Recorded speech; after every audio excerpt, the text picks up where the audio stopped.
హైదరాబాద్ నగరంలో రోజుకో రకంగా వాతావరణం మార్పు చెందుతూ వస్తుంది. ఒకరోజు వర్షం పడితే మరొక రోజు ఎడతెరిపి లేకుండా ఉక్కపోత పోస్తూ వస్తుంది. ఈ రోజు చూసుకున్నట్టయితే గత 2 రోజులుగా చూసుకున్నట్టయితే సాయంత్రం పూట వర్షం పడుతున్నప్పటికీ పగలంతా ఉక్కపోతతో జనాలు చాలా ఇబ్బందులు ఎదుర్కొన్న పరిస్థితుంది.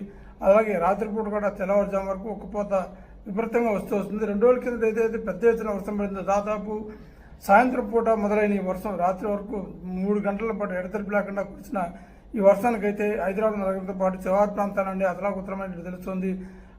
ఆ సమయంలో కుబ్బుల్లా ప్రాంతంలో 15 సెంటీమీటర్ల వర్షం పడింది. అదేవిధంగా హైదరాబాద్లోని వివిధ ప్రాంతాల్లో కూడా గచ్చిబౌలి కావచ్చు, ఐటీ సిటీ కావచ్చు, పంజాగుట్ట కావచ్చు, జూబ్లీహిల్స్ కావచ్చు, బంజారాహిల్స్ కావచ్చు, దిల్సుఖ్నగర్ కావచ్చు, అబిడ్స్ కావచ్చు, ఉప్పల్ కావచ్చు, ఈ విధంగా సికింద్రాబాద్ ఇన్ని ప్రాంతాల్లో చూస్తున్నట్టు పెద్ద ఎత్తున వర్షం పడటం వల్ల చాలా చోట్ల ట్రాఫిక్ అంతరాయం ఏర్పడింది. ముఖ్యంగా సాయంత్రం పూట ఏదైతే ఈ వర్షం పడిందో ఆ ప్రాంతంలో ప్రధాన రహదారులు అయితే పూర్తిగా ట్రాఫిక్తో నిండిపోయిన పరిస్థితి ఏర్పడింది.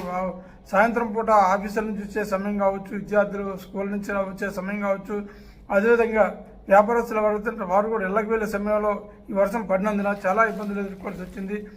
ట్రాఫిక్ పోలీసులతో పాటు లా అండ్ ఆర్డర్ పోలీసులు, ఇతర శాఖల అధికారులు కూడా రోడ్లపై పెద్ద ఎత్తున చర్యలు తీసుకున్నప్పటికీ సహాయక చర్యలు చేపట్టినప్పటికీ వర్షపు నీరు, వరద నీరు పెద్ద ఎత్తున ప్రవహించడంతో సహాయ కార్యక్రమాలు ఎక్కడికక్కడ నిమ్మకుంటున్నట్టు తెలుస్తుంది. అదేవిధంగా జీహెచ్ఎంసీతో పాటు ఈ సంవత్సరం హైడ్రా కూడా రంగప్రవేశం చేసింది. హైడ్రా సిబ్బందితో పాటు జీహెచ్ఎంసీ సిబ్బంది చేస్తున్న సహాయ కార్యక్రమాలు ఏవైతున్నాయో వాటి వల్ల కూడా ఉపశమనం లేకుండా పోయింది. ఎక్కడికక్కడ ప్రజలు యథావిధిగా ప్రతి సంవత్సరం ఏ విధంగా అయితే వర్షాకాలంలో ఇబ్బందులు పడతారో అదేవిధంగా మొన్నటి వర్షాలు కూడా ఇబ్బందులు పడే పరిస్థితి ఏర్పడింది. ప్రస్తుతం ఈ రోజు చూసుకున్నట్టయితే పెద్ద ఎత్తున ఎండగాస్తూ ఉక్కపోత పోస్తూ వస్తుంది. ఏసీలు ఇప్పుడు కూడా ఏసీలు ఆన్ చేయాల్సి, వర్షాకాలంలో కూడా ఏసీలు ఆన్ చేసుకోవాల్సిన పరిస్థితి ఏర్పడింది. ఈ నేపథ్యంలోనే సరే హైదరాబాద్లో వాతావరణ మార్పులు ఏ విధంగా చెందుతున్నాయనే అంశాన్ని ఎప్పటికప్పుడు జిహెచ్ఎంసీ ద్వారానో హైడ్రా ద్వారానో తెలియజేసినట్టయితే నగరవాసులు ఎప్పటికప్పుడు చర్యలు తీసుకునే అవకాశం ఉంది. ఎప్పటికప్పుడు దానికి వాతావరణానికి అనుగుణంగా ఒక అలర్ట్ చేసినట్టయితే వారు ప్రత్యామ్నాయ చర్యలు తీసుకునే అవకాశం ఉంది.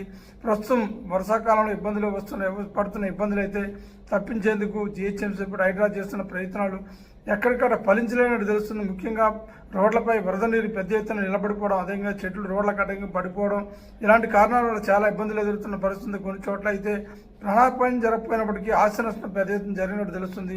ఇకపైన రాబోయే కొద్ది రోజుల్లో కూడా పెద్ద ఎత్తున వర్షాలు పడే అవకాశం ఉన్నందున ఈ నేపథ్యంలోనే హైడ్రాతో పాటు జిహెచ్ఎంసీ అదేవిధంగా మిగిలిన శాఖల అధికారులు చర్యలు తీసుకుంటారో ఇది వేచి చూడాల్సింది.